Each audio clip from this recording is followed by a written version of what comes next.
I'm going to ask Melissa to do the roll call, please. All right. Good evening. Chair Schmidt, absent. Vice Chair Crampton. Here. Thank you. Commissioner Gibson, absent. Commissioner McCarthy. Here. Thank you. Commissioner McEwen. Here. Thank you. Commissioner Ono, absent. And Commissioner Spangler. Here. Thank you. Thank you, Melissa. We're now going to have the presentations about the Monterey City Clerk presentation on AB 2449 and traditional Brown Act teleconference rules. This is not a project under CEQA per Article 20, Section 15378, and under General Rule Article 5, Section 15061. And I'm going to call on Clementine, City Clerk, to handle this. Good evening, Parks and Rec Commission. I'm so sorry. I'm using my home computer and my camera doesn't seem to be working properly. So I apologize for that. But Melissa, could you make it so I could share my screen, please? And then I'll pull the presentation on.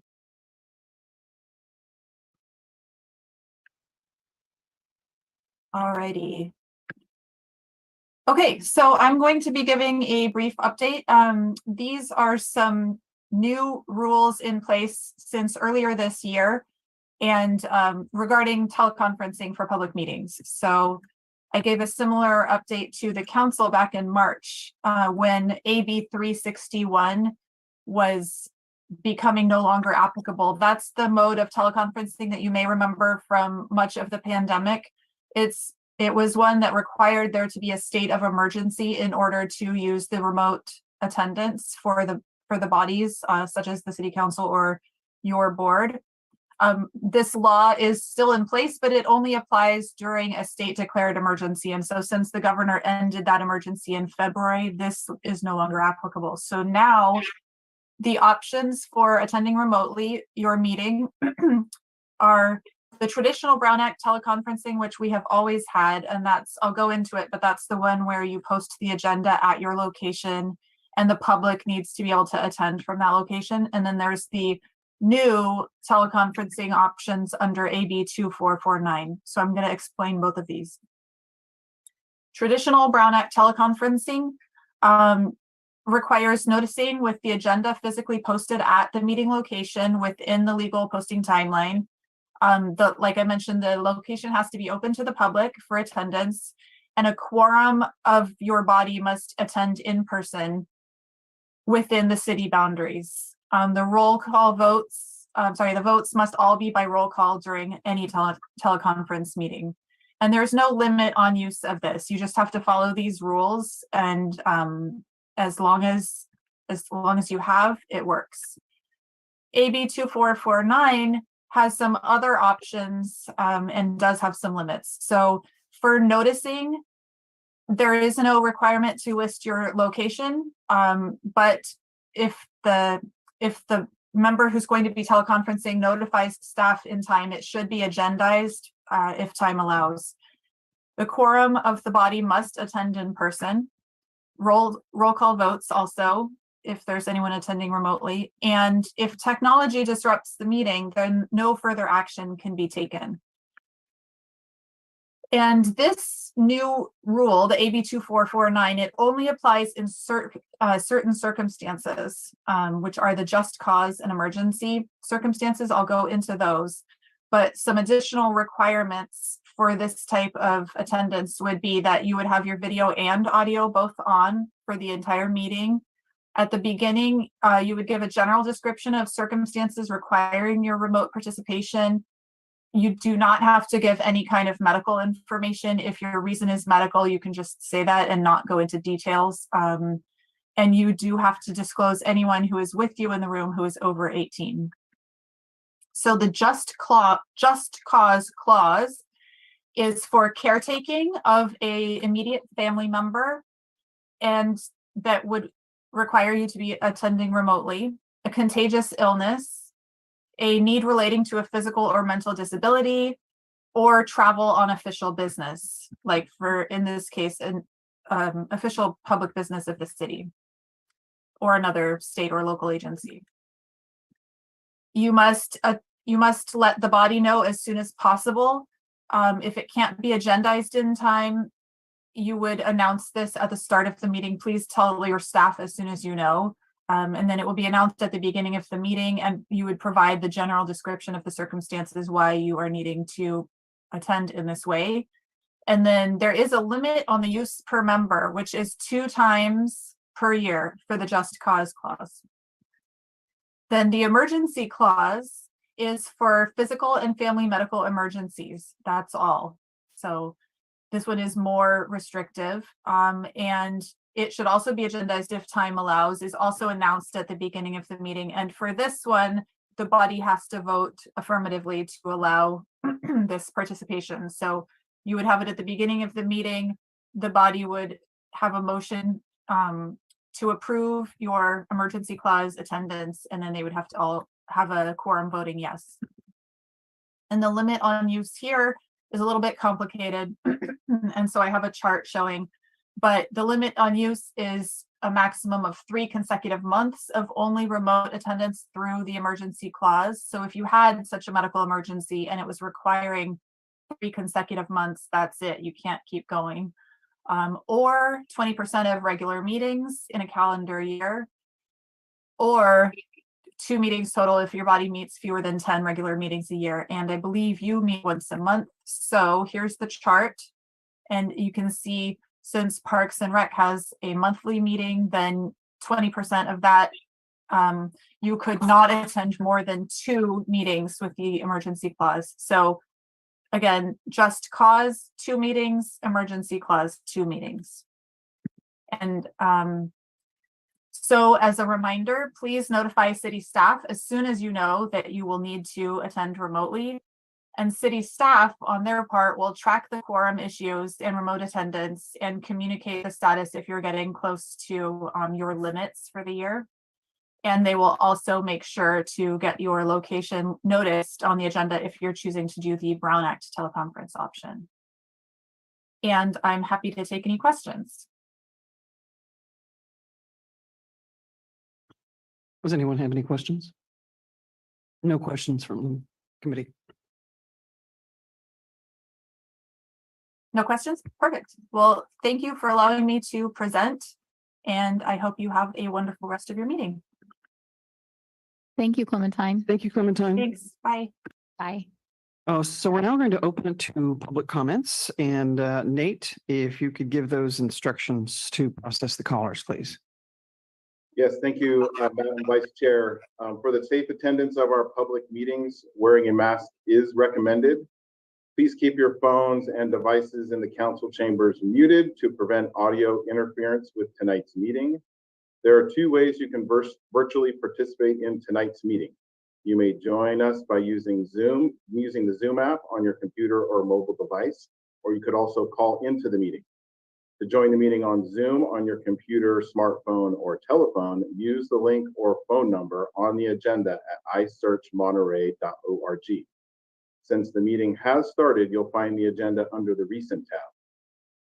To call, please dial toll-free 833-568-8864, then enter meeting ID 160-922-2935#.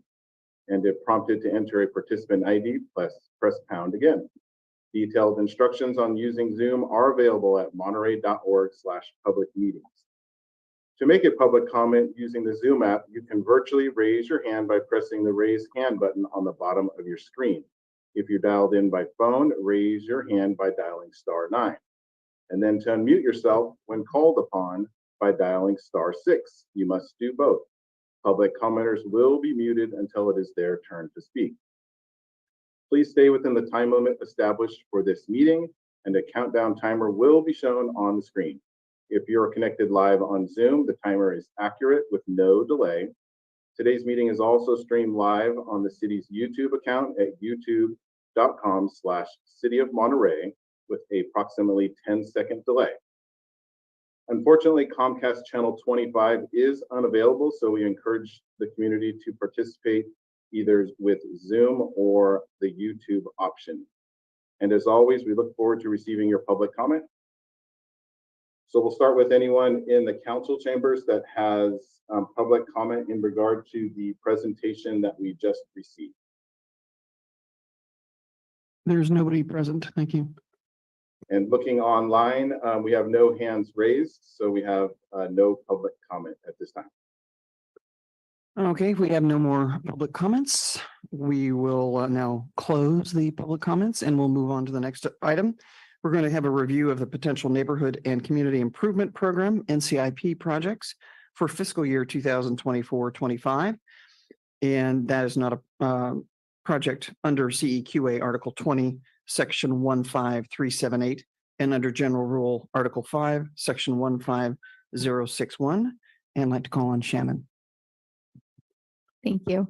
So it seems like we just reviewed fiscal year 24 projects and approved them, but we are starting the process of looking at potential projects for fiscal year 25 because the application deadline for NCIP is typically February.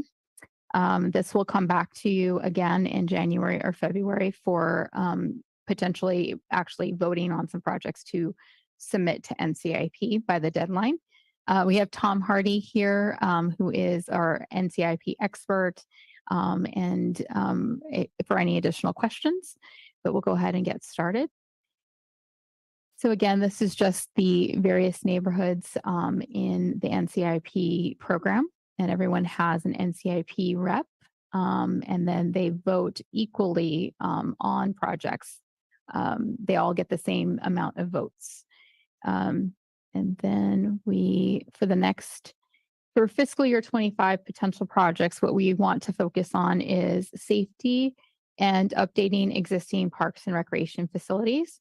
In particular, the Parks and Rec Master Plan has many different guidelines and goals, but the one that we are most concerned with is economic and environmental sustainability, and also making sure that the Parks and Rec Master Plan found that we have lots of parks and we have lots of amenities, but the main focus is making sure that those parks and those amenities are maintained.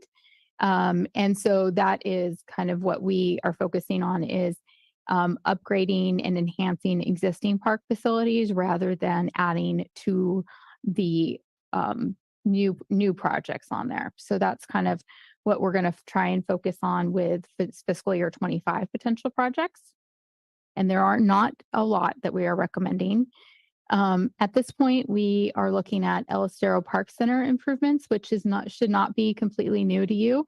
And this is to upgrade the interior of the facility. It is, I think it came online in about the 1950s and has had some extensions and some enhancements, but otherwise very little.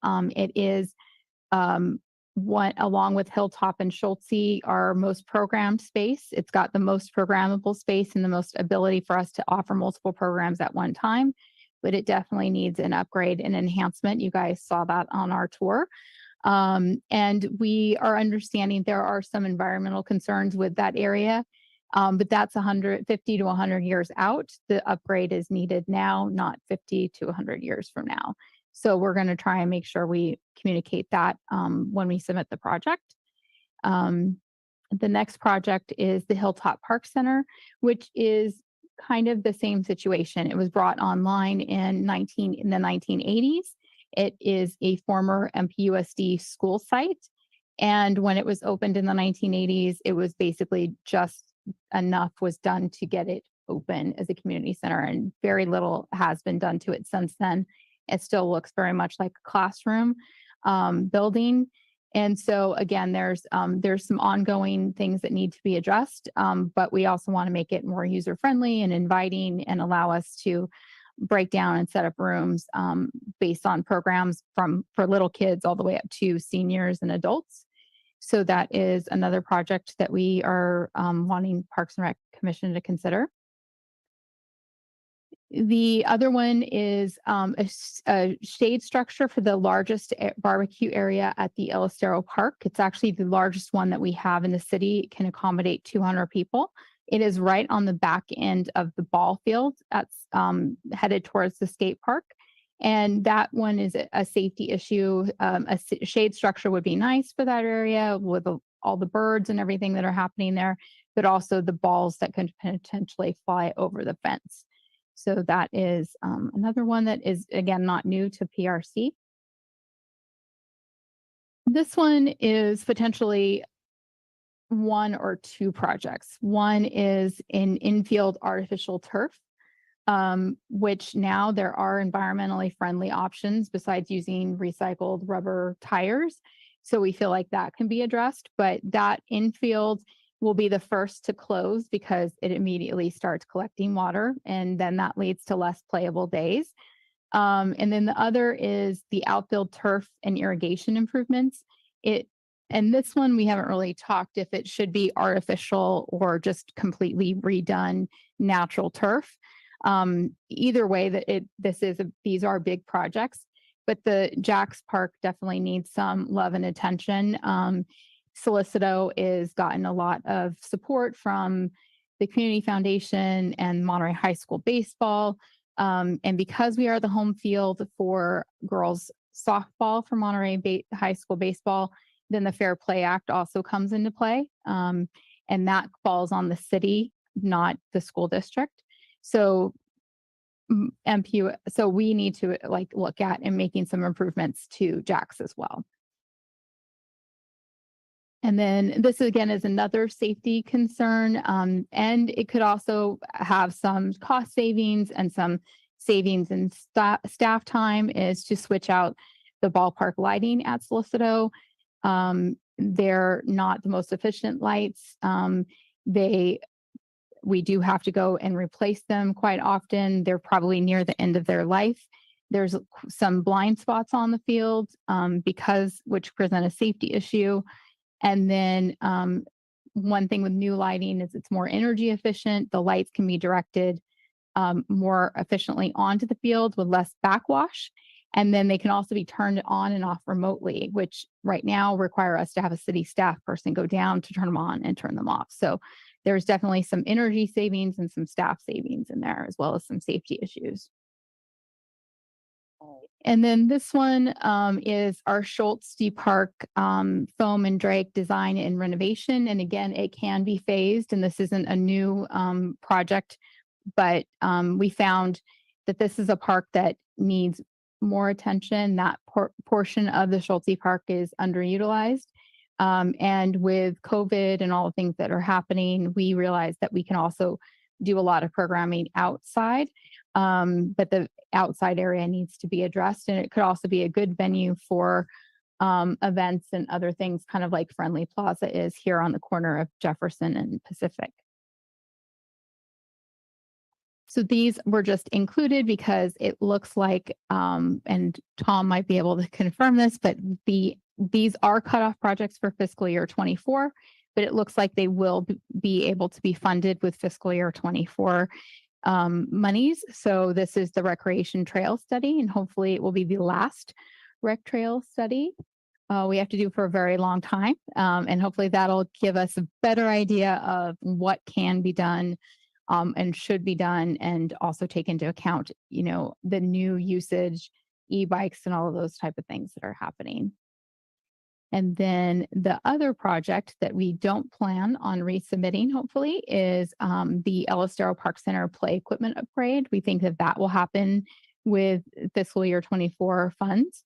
And that's a bigger project than most playground replacements because of the former pool that was underneath that location. So that is probably the oldest playground in the city, I believe, that has not been upgraded.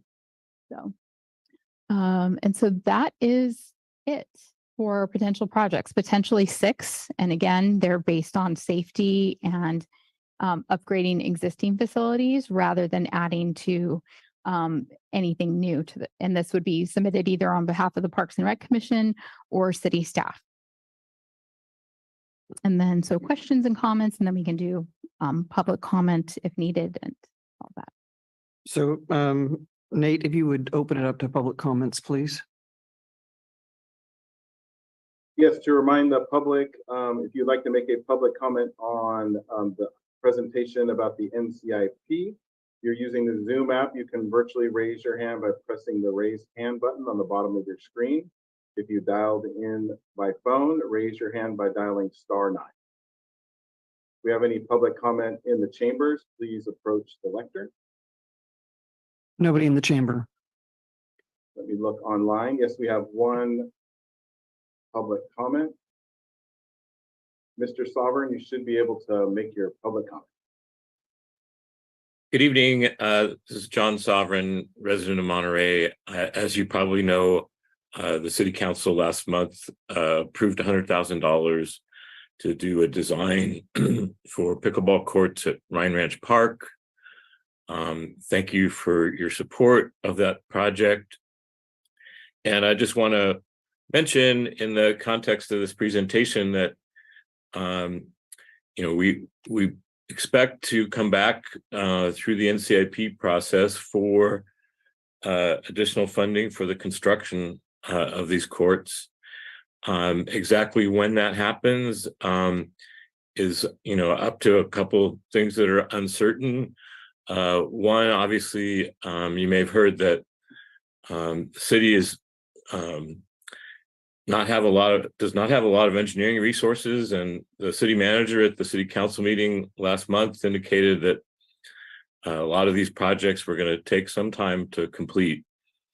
The pickleball club is also planning on doing some fundraising to support the construction of these courts, and of course, that may influence the timing and our emphasis on when the construction phase comes back through the NCIP process. Again, thank you for your support of pickleball, and have a good evening. Thank you, Mr. Sovereign, for your comments. We have no other public comment on this item. All right, I'm going to close public comments. Do we want to give time for the commission to ask questions? I just had one.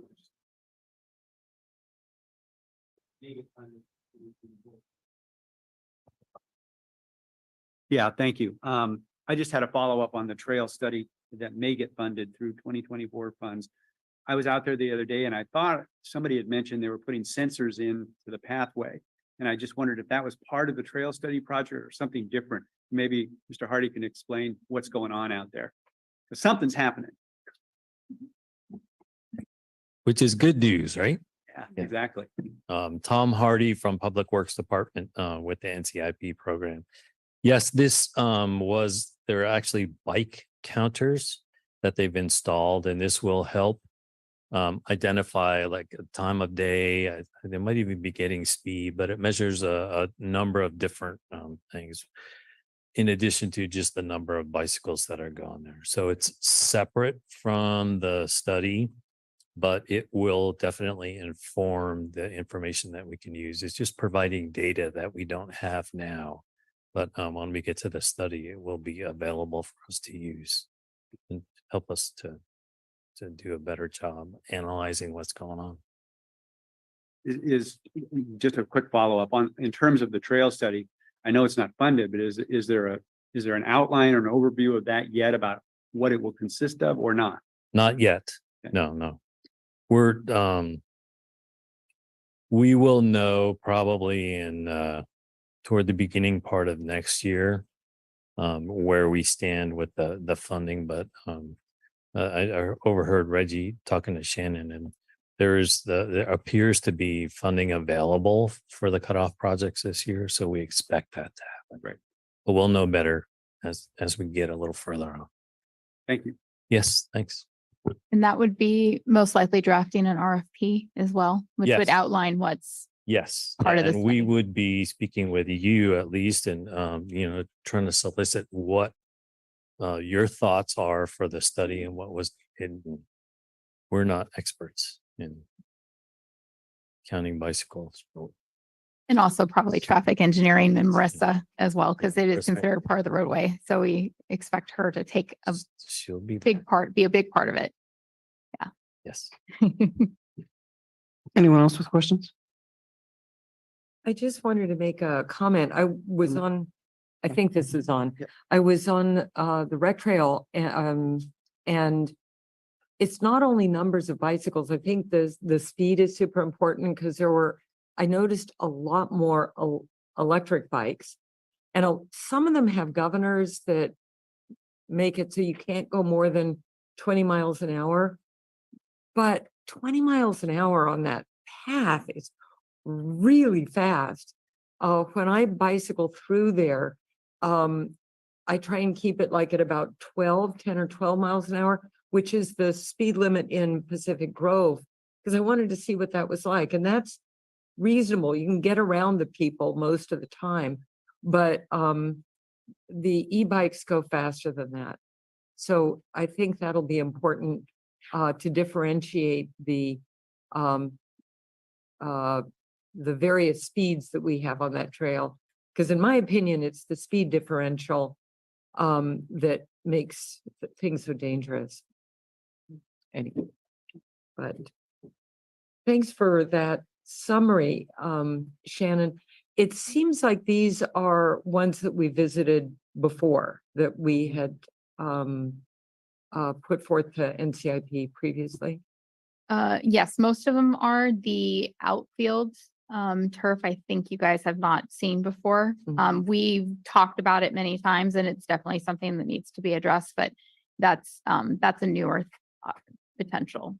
Yeah. And again, if it's artificial or not is debatable, but there's issues with both You want options. Okay, so I'm just curious about Hilltop. And I know in the past we had proposed a study of how to make Hilltop better. And I think we had that funded, or it was a cutoff project, but then do you remember it's three years back or so? So what we're looking at now is not a study, but just actually putting money towards making some improvements on the inside. And what types of improvements in the interior are we talking about? So yeah, so a study was funded. It was one of those projects that never got off because it required an RFP. And what we realized is we would have a study and a design, but then no funding for the millions of dollars it would take to implement a complete redesign. That's what it was. It was a study for a complete redesign. And we've had a history, unfortunately, of coming up with designs and then nothing has come of them. And we end up with a design that 10 years down the road is now obsolete. So we were like, saw the writing on the wall as to what could funding look like. And so this is a much more modest, really upgrade. Like I said, the building and the interior is exactly the same, pretty much. This would be, LED efficient lighting, and window coverings, painting, things to make it more inviting. If you go in there, which we haven't taken you guys on a tour very recently, but everything is very yellow, and just looks old and dated, even though it's very clean. It does need some of that. It also needs some attention to the roof. There's a sewer lateral line, which we're not really sure if these will be NCIP or CIP. And then we think there might be some termites, but again, that won't probably be NCIP. It might be CIP, but hopefully all together. And again, with both of these, because we did go out and get one informal quote, are much more likely to happen because we're not talking millions of dollars. Yeah. To both El Estero and Hilltop. Yeah. Yeah. And do we have an advantage as far as the way we propose it with the NCIP by not including those things that seem like they're more maintenance oriented, even though we want those to happen? I know in the past they've not wanted to fund those particular types of things. Yeah, I believe what we did last year was submit upgrades and enhancements to the building, and then separately for CIP, we put roof replacement and sewer lateral line. So we kept those separate. Okay. And then one other question for Schulte Park. What's happened in the front looks really good. And so I'm curious how that has impacted anything in the center as far as usage or I think one of the things we talked about was wanting it to be a place that people in the neighborhood could walk down to and enjoy being in that front area because it was more visible. Has that happened? How is it being used? Well, definitely. I mean, we see people just walking and they're actually most part, very well behaved. It's walking their dogs through. There's actually a lot more apartment housing in that little area. So they walk their dogs through. We're seeing a lot more activity in the park. Big Sur Charter School is on foam and they'll have the kids in the park. So it's definitely more utilized. And then that fencing, which was, I think it was an NCIP project, has really helped because people realize that there's a park and there's a building there. So we're just hoping to kind of extend towards that back end of Yeah. foam and I can't remember what it is, but foam and Dick on the other side of Dick. Yeah. Are the improvements there really designed for the Schultze Park attendees, mostly older adults? Yeah, I mean, they're definitely utilizing that, but then it's also just the community space as well, because we have like a movie night there Right. from the business association. So it's just very much more warm and inviting and draws people into the building. So we're hoping that that outdoor space has options for seniors to go out and just enjoy being outside and reading a book, or we can have a class out there very easily or an event. But that's kind of our goal, is to make it a kind of like a friendly plaza feel. And that would also be in keeping with the building itself and the design of the building, is to have that kind of be architecturally matching. Any other questions? One other question. Okay. About the El Estero shade structure. So that was submitted last year as well, right? And was there any feedback on why it didn't gain any traction? Not really, just wasn't. Nothing that I know. It just probably wasn't a priority of theirs. I think if we explain to the committee this year, that's not a big project, it's probably about a $50,000 project. Okay. Those I think can be obtained through them. The smaller ones that are very important need to have more success. Okay. Is there any concern at all with how it may impact the congregation of folks sometimes who need shelter, overnight shelter, those kinds of things? Is there any concern about that? That's going to happen, but it doesn't necessarily have to be a solid roof. It could be an arbor strap. So. Okay. Yeah. Right. Thank you, guys. All right, I guess we're finished with that portion. We're going to have the presentation on the status of Parks and Recreation Department operations for September 2023 through October 2023. And once again, this is not a project under CEQA Article 20, Section 15378, and under General Rule Article 5, Section 15061. And Shannon, if you would continue, please. Thank you. So Louis is going to start our presentation, and then we'll move into park to recreation, and then Bill Rothschild, our new Monterey Sports Center manager, will wrap everything up. So here we go, Louis. Right. Okay, so we, as usual, a lot of plants planted, and we did our gopher abatement, deceased animals, and all the same. Weed control still ongoing. We did a couple of beach cleanups with Blue Zone. We did a nice landscaping project in front of the police station with the Latter-day Saints. And we took down the steel protective fencing for the year, hopefully. Irrigation repairs in the bay. We did some really nice landscaping projects. The cemetery and the Calam project at San Carlos Beach came out good.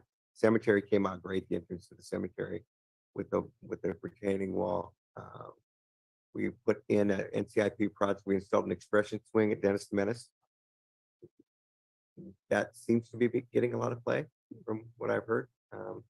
We've been doing a lot of weed control at Goonie Grande Park, some boardwalk repairs, and some beach stair repairs at Canada Row. And Park Plaza Landscaping and the Telus property, which is the dry boat storage area over there. We've been revamping that area. So we had our parking day, which was a pretty good parking day this year. It was pretty well attended, and it was good booths. We ended up using a lot of those plants for the buyout swale in the new marina parking lot. And we gave away 30 tree supplements. And forestry was still ongoing cleanup. We're getting into a phase now where we're going to start grinding the big stumps and the big logs at Old Capitol site. That could start in the next 2 weeks. We're going to bring a big tub grinder in that can take a big log, just dump them in with the tractor and it grinds up in the mulch. So that's going to be there for about a week and a half. Hopefully we can remove a lot of those stumps.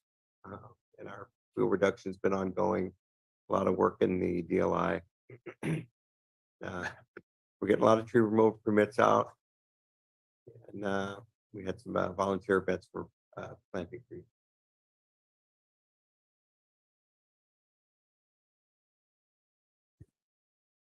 Thank you. So we're going to review Recreation Division, which is our special events and camp programs, field sports, and now 4 community centers.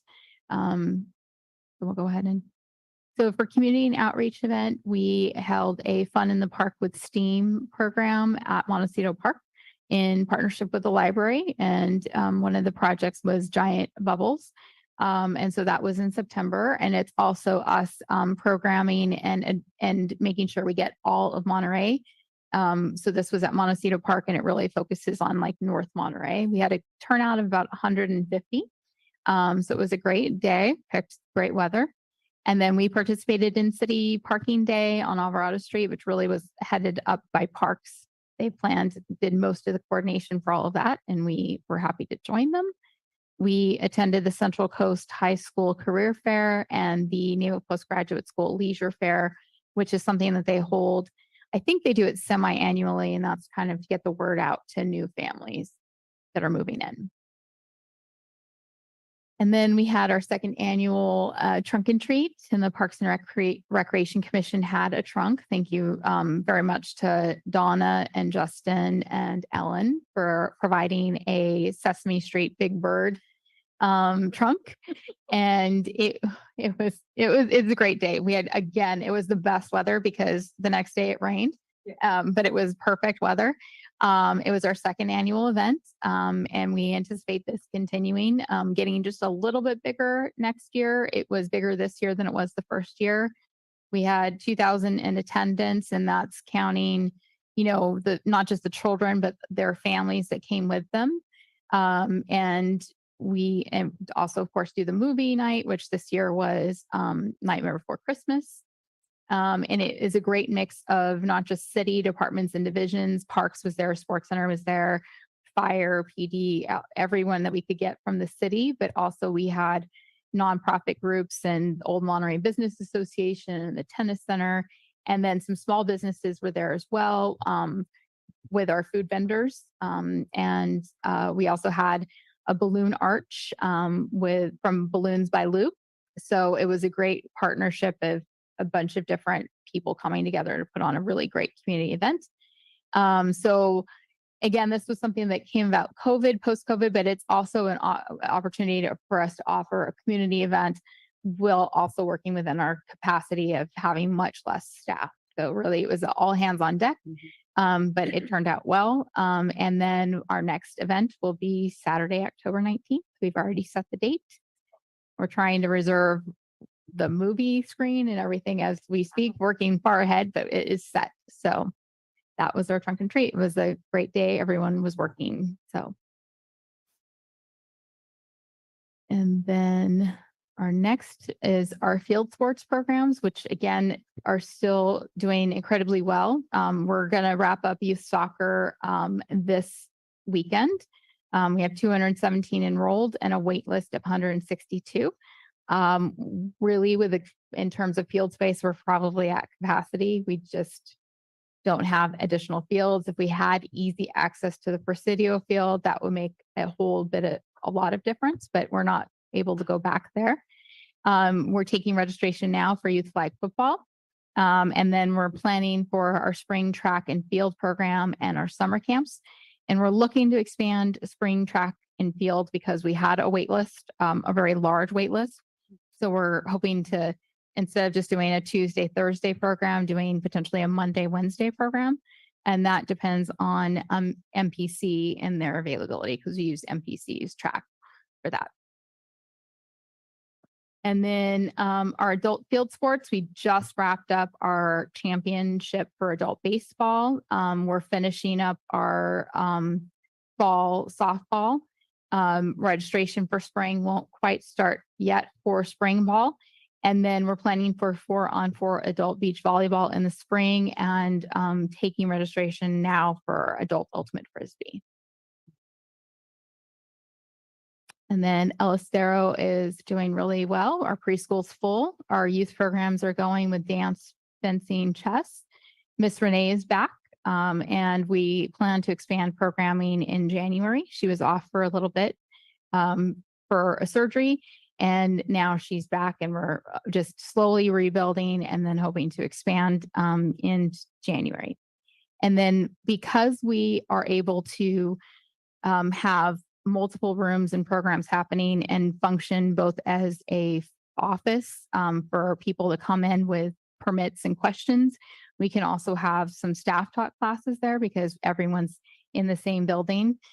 So Nate has worked really hard with his staff to add a craft studio, a language for little ones Spanish class, and a jump, wiggle, twirl, and giggle. So those are some new programs that were offered at El Estero.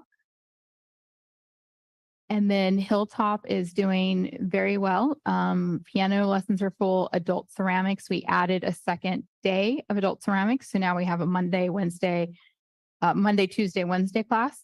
Those are full with wait lists. Really, we probably could expand to maybe one additional evening class or something like that, but the kiln is at capacity. So that kiln is running 24/7, which limits our ability to offer a whole lot more. Again, enrollment is strong for our other programs, Pilates, guitar, ballet, tap and jazz, Monday morning stories, and preschool. And then we're again partnering with Pacific Cancer Center for a sound bath workshop. So again, our goal is to make sure that we have something happening in multiple rooms at the same time in our facilities. And Schultze is continuing to do very well. We've got a wide variety of current programs. And then this is our drive-through Meals on Wheels site, which continues to be extremely popular. It's the only one that is offered. And then we have our senior produce distribution with the food bank every Monday.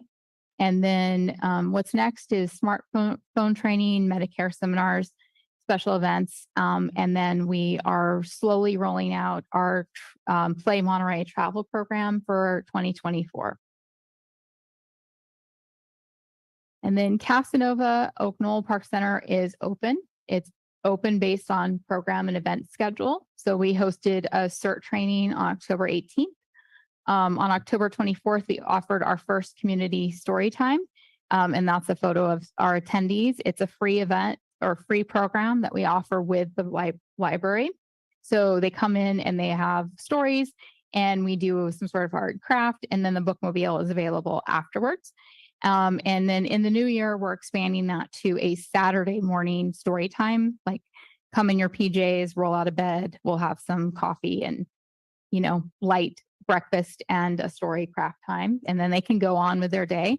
And then we have some special events for the holidays coming up where parents can either have a night out or a day of shopping without the kids so that they don't see what's being purchased for them. Bookmobile is there every Tuesday from 2:30 to 4:30. And we are working on expanding programs based on demand and staff capacity. We're partnering with Blue Zones, and really, because I hate to say it, holidays are right around the corner. We're really looking at early 2024 for that. And then fencing will also be starting in the new year. So what's next? We will have our holiday food distributions. Those are meal kits that are going to be distributed. Those are 1,000 meal kits for Thanksgiving and 1,000 for the holiday, Christmas holiday. We are working on spring and summer programs already. Recruitment for part-time and full-time staff. We will be looking at salaries because in April, food service workers will make $20 an hour minimum. And so we need to make sure we're able to competitively recruit part-timers. So that's something that we'll have to address with city council, and it's also going to have an impact on other salaries due to compaction and other divisions besides ours. So again, expansion of program offerings based on staff capacity and budget. If we can bring in people to teach contractually, that's great. Again, fine tuning our online services with SmartRec because we really are open 24/7 and really as much as possible completely paperless. So anyone can shop, anyone can purchase any time of the day or night. Focusing on marketing, you're going to see marketing rolling out in January for recruitment and shortly thereafter summer camps to get a jump on that. And then we are expecting some mid-year budget adjustments due to increase in minimum wage and hopefully some other things before we roll into already preparing fiscal year 25 budget. So that is Recreation Sports Center. Good evening. I'm Bill Rothschild. I'm the new Sports Center manager. Not new to the Sports Center, though. I spent 25 years working there, and so recently came back to kind of help out with the process of building the Sports Center spirit again. We've been through some challenges, as you know, post-COVID, and part of the challenge has been trying to get back some of our resources to build out the programming that we are expected to provide. And then within that framework, also continuing to make that place safe and welcoming and open, accessible to as many people in the community as possible, and still meet some of the cost recovery goals that we have been assigned. So with that in mind, this is our current snapshot of where we are with about 6,400 active members. We have an average daily attendance of 1,372, average weekly attendance of over 9,000, and a membership net revenue of about 443,000. Those are encouraging numbers compared to where we were a year ago and certainly 2 years ago in the heights of the pandemic.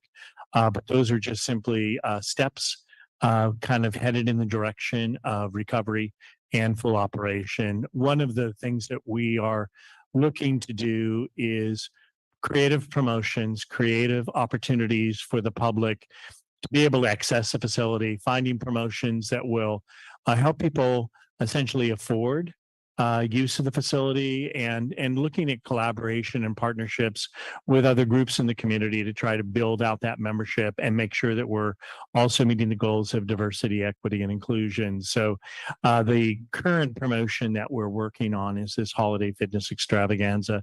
And the idea is to encourage people to purchase annual memberships, to sign up for new memberships, to reward people that renew their memberships, and to find a way for them to find some cost savings to encourage them to do that. This is something that's always been successful in the past, and that's something we look to continue with going forward. Next slide, please. With one of the recent events we did is an event that's become very popular, which is the Halloween pumpkin plunge, where they provide pumpkins to the kids in the community, and the families really love it. They bring their kids in and have a great time playing in the pool and get to go home with their own individualized pumpkin. So this was on Saturday, October 28th. They had face painting and a photo booth. The pumpkins are provided at no cost by members of our community as voluntary donations. So we had 145 registered participants, over 400 guests.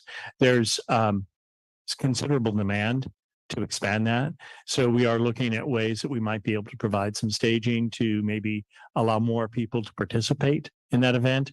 And that will be also, we need to get out and find more volunteer donators to provide the pumpkins so we can keep everybody happy. Next slide, please.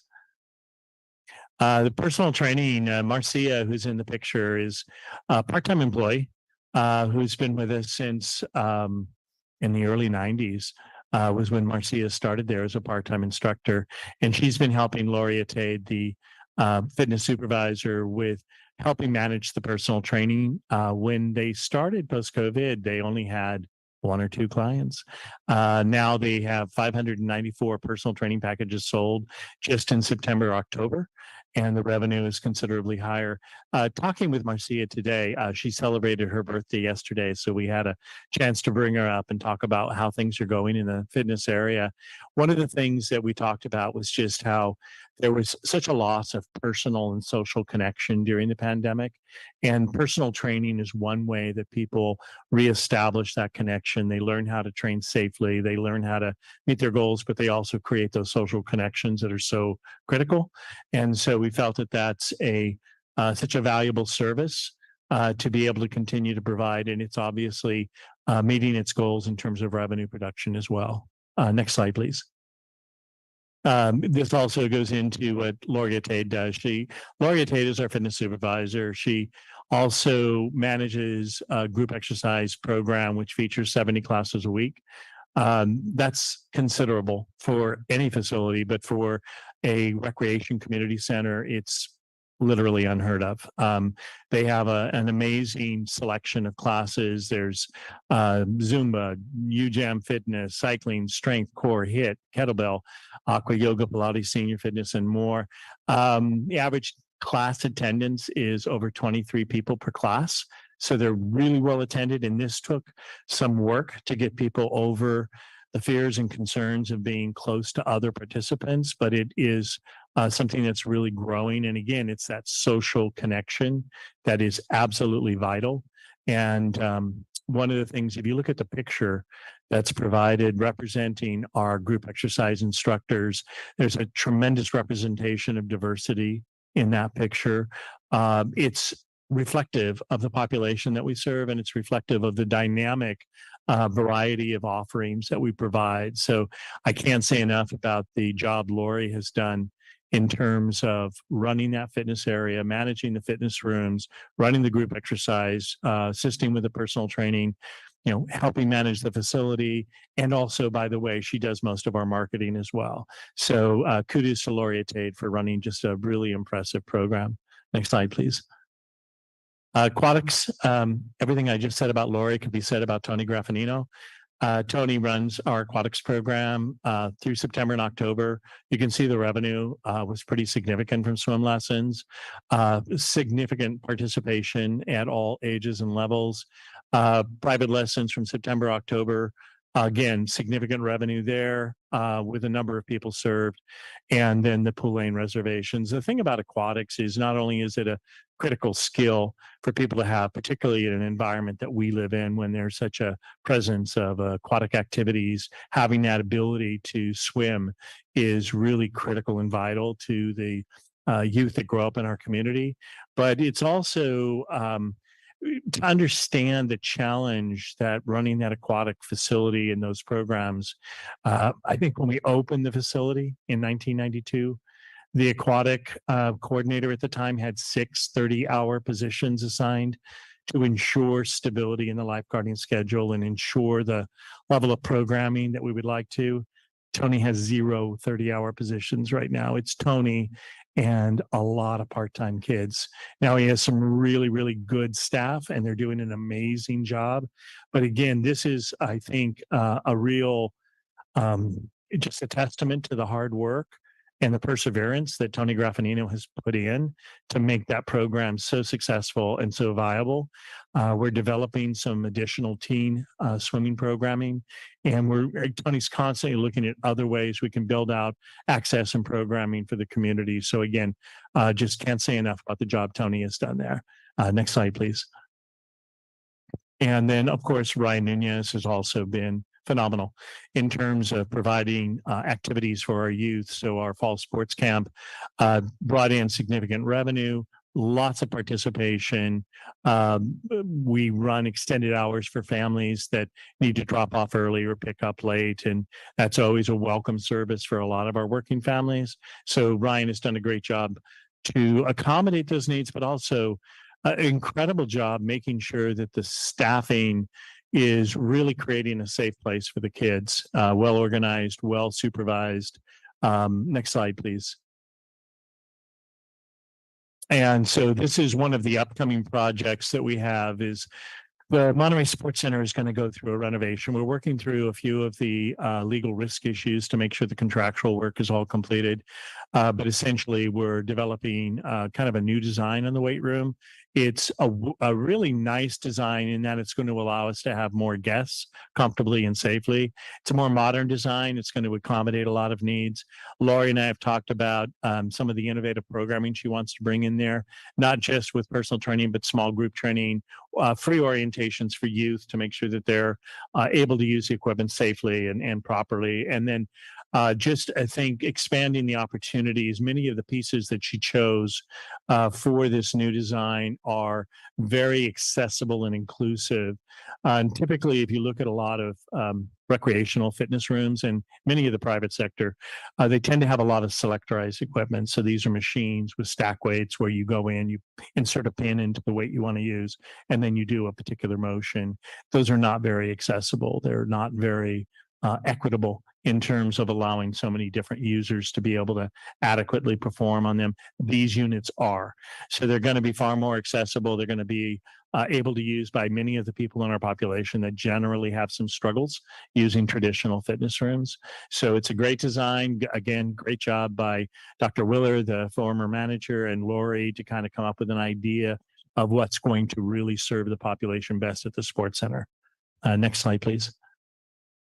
What's next? Winter sports camps, youth basketball leagues, holiday promotions, New Year Fitness Rush. These are all things that we're actively working on. I can say that the staff is really challenged in terms of just trying to, within the capacity of the staffing model that we have, meet all the challenges of trying to keep that place operationally safe, clean, welcoming, open. Expanded hours are a challenge for us. There is a lot of interest in us reopening the Kids Zone. That is a priority for us. We want to do that. The challenge is going to be trying to figure out how we can staff it safely in a way that makes it work properly. Same thing with the sports cafe. There's a lot of interest in bringing back the coffee and bringing back healthy foods, as well as foods that people would just like to have access to after a hard workout. So we're exploring those options, and we're going to try to meet those objectives as soon as we're able to, just trying to do so within the staffing model that we have assigned. Next slide, please. And we're at public comment. One thing I did want to add just briefly, one of the programs that Ryan just started is we were approached by a group of families that do homeschool, and they were looking for opportunities to create physical activities and social connection for these kids that are in many cases isolated. And parents trying to figure out what to do in terms of activities for them. So Ryan's set up a program during times that are a little quieter in the gym. And so these families are coming in and just loving it. Currently, the group that Ryan's working with encompasses about 60 kids. They don't all come in at the same time, but that's the group he's working with. There's 600 kids that are participating in homeschool programs right now in our community. And they all have that same need. And it's really not a need that's being met by many resources in our community. So Ryan is really looking to try to see what he can do to build out that program. And I think it meets so many of our service objectives, but it's also a way to provide activities in that gym at a time where it's just simply underutilized right now. Thank you. We're going to open it up for public comment now. Nate?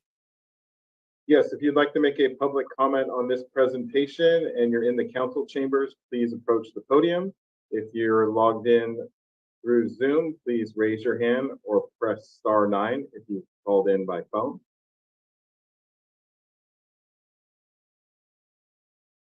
I have no public comment online. Okay, we will close public comments. Any of the commissioners? Any questions, comments? I would just like to thank you one and all, and welcome back, Bill. It's so nice to have you on board.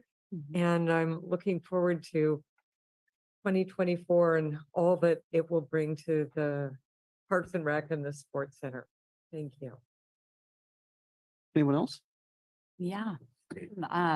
Even though it's hard to have, these limitations like wait lists and, maxing out capacity, I think it is a good problem to have.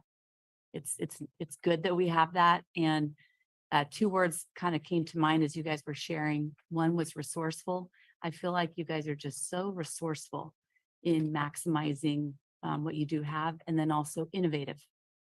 And so those two things I think really stood out to me tonight as qualities that I'm just think so are just so much a part of what you guys are doing. I also love that we're partnering with so many outside organizations like the Blue Zones. I think that's wonderful and encouraging to hear. And I can't wait to hear more about what that looks like. I had one question, and that was about the Old Capitol site. You mentioned that they'll be grinding the stumps. And I think last time we talked about a consultant and the search for a consultant. I was curious where that was at. Was there any update there? Yeah, so we have a consultant, and that's BFS Landscape. And we worked through the certificate of insurance, and now we are just hopefully going to get started on the actual contract.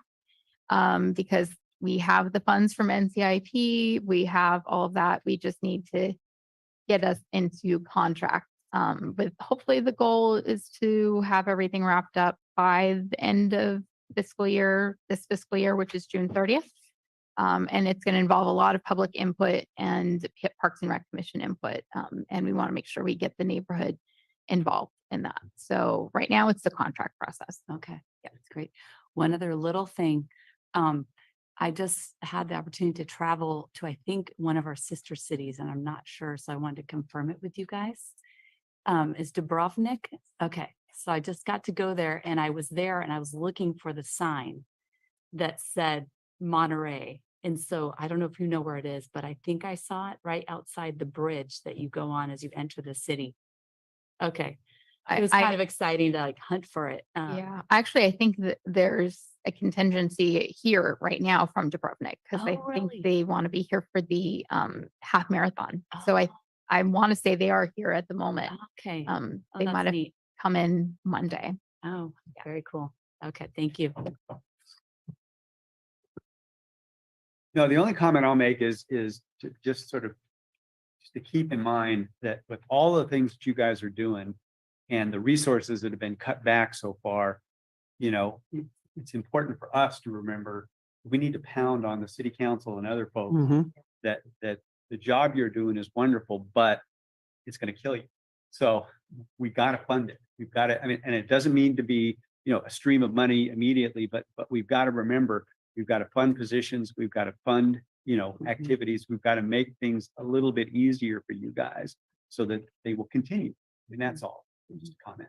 Thank you. One thing bubbled up for me, of course, after you'd already made the presentation. The Via Paraiso basketball court, did that get funded? It hasn't started yet, though. No. So, I don't think they've set up the project code yet. So, We're still working to get all everything done. And we've got the codes. Finance has to actually physically transfer the money into each of the projects, and that's where we are right now. So it should be done in this month for sure. But we'll be able to begin. All right. Thank you so much. I appreciate that. We're going to continue on to the approval of the minutes. Call for approval of minutes from Parks and Recreation Commission meeting of Wednesday, September 13th, 2023. Are there any questions or comments on the minutes? Would someone please make a motion to approve those minutes? Second? Second? Thank you. All those in favor? Aye. Motion is passed. Any other further discussion? Okay, now we're going to go to public comments that have nothing to do with the presentation. Refer to the public at this time. Any person may address the Parks and Recreation Commission concerning an item that is not on the agenda. There is the 3-minute time limit. And Nate, if you would process the callers for that, please. If you would like to make a general public comment and you're in the council chambers, please approach the lectern. If you are online, please press the raise your hand button on the bottom of your screen or press *9 if you've dialed by phone. Madam Vice Chair, I have no public comment online. Thank you so much. So we are closing the public comments. Those are now closed. We are now going to review and approve the Parks and Recreation Commission's schedule for 2024. This is not a project under CEQA Article 20, Section 15378, and under General Rule Article 5, Section 15061. Shannon, if you would, please. Sure. So we are asking the commission to review and approve the schedule for 2024. And we typically meet on the second Tuesday of every month at 5:30 p.m. And so there are 12 meetings on the schedule for 2024. And we feel like it's important to keep the schedule as is, and then as necessary, cancel meetings if there's a lack of agenda items or and then there's always the option to have special meetings. We anticipate some either regular meetings in the spring or special meetings because of hopefully we're going to really get moving on the old Capitol site. So that's what we're here for this evening, is for the commission to hopefully vote to approve the schedule as laid out. Are there any questions from the commissioners? Any comments on this?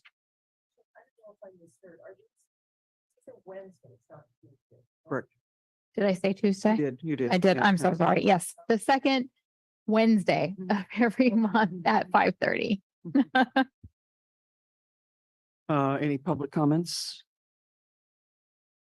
There being nobody present, I Would like to make a public comment on this item and you're in the chamber, please approach the podium. If you are logged in, please press the raise your hand button or *9 if you called in from the phone.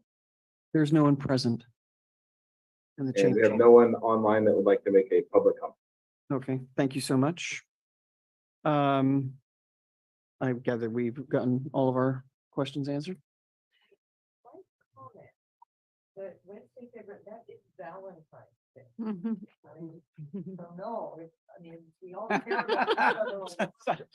Well, if there's chocolate involved. Okay, all right, okay. Chocolate and snacks. Yeah. Okay, would someone please make a motion to Sure. I'll move we approve the schedule as proposed. second? All in favor? Aye. All opposed? Motion passes. Thank you. So now we'll have staff comments. Shannon? So we did give you guys a lot of information as always in our update. So I will try and focus on some new things.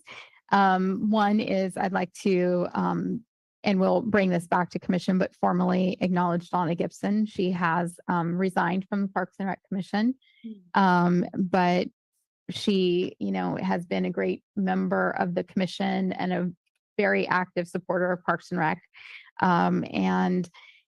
She was instrumental in helping pull together the trunk and treat for the Parks and Rec Commission for the first time.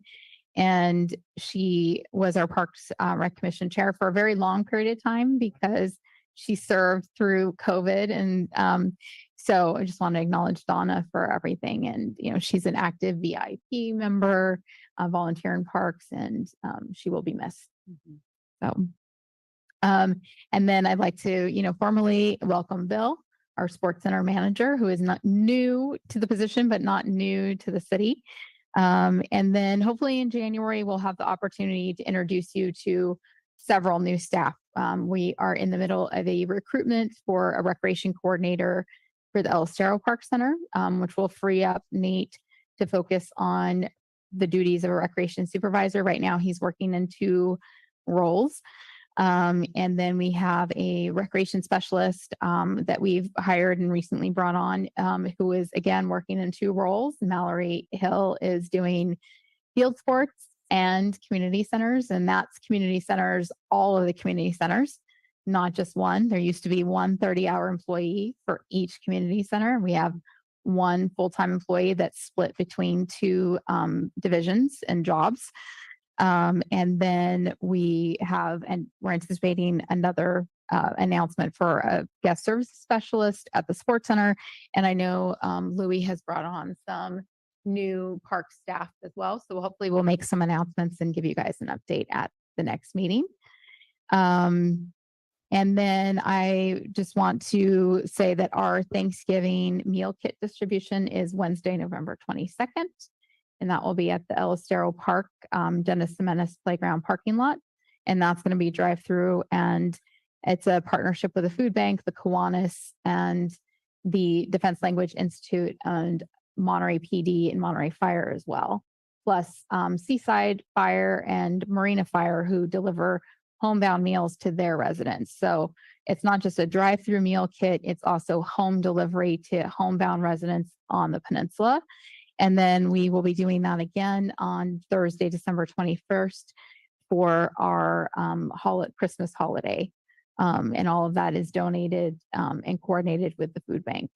So the other thing is, again, the rec team, the recreation team, we are small but mighty, but everyone, in order to do their job, is working in multiple capacities in multiple different locations. We really are, like you said, resourceful and innovative.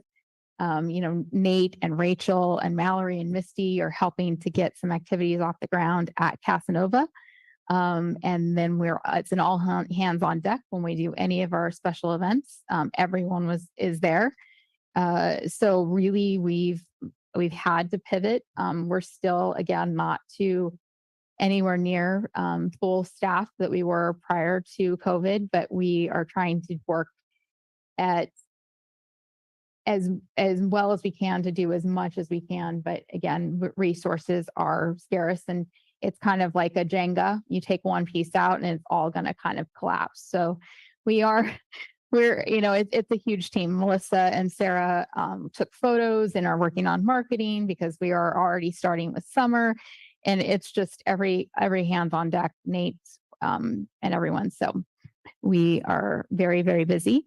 One other thing is in the next new year, you're going to see a change to the PRC minutes. We're going to go towards more action minutes, so that we've gotten some guidance that it needs to be pretty much, unless we're going to city council, very much like this was what was voted on. This was, a very simple, straightforward meeting minutes, because the official record really is the recorded meeting. If anyone wants to know exactly what was said, it's the recording. So that's less open to, hopefully, interpretation. And then going back a little bit to our NCIP, one thing we would say is for Parks and Rec commissioners to reach out to their neighborhood NCIP reps.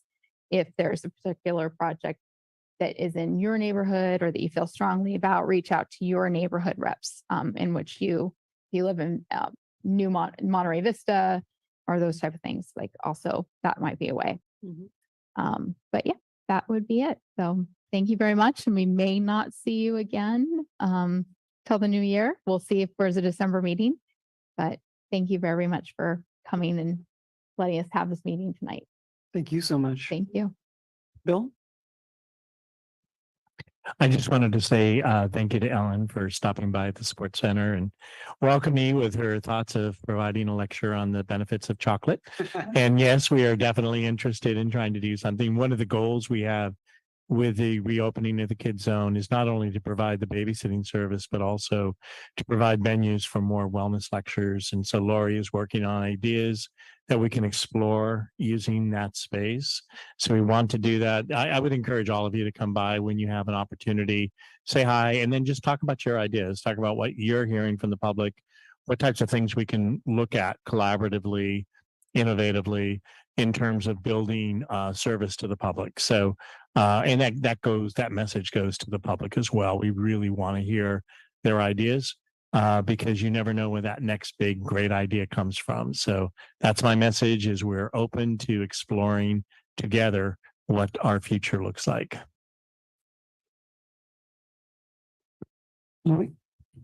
Nothing much. We're just going to, another year has gone by. We're getting ready to put the Christmas decorations or holiday decorations up again. So I was going. It's early in December 1st, I think. Yeah. Sounds right. It is Yeah. Yeah. Well, in the next week or so, we'll be putting up the decoration.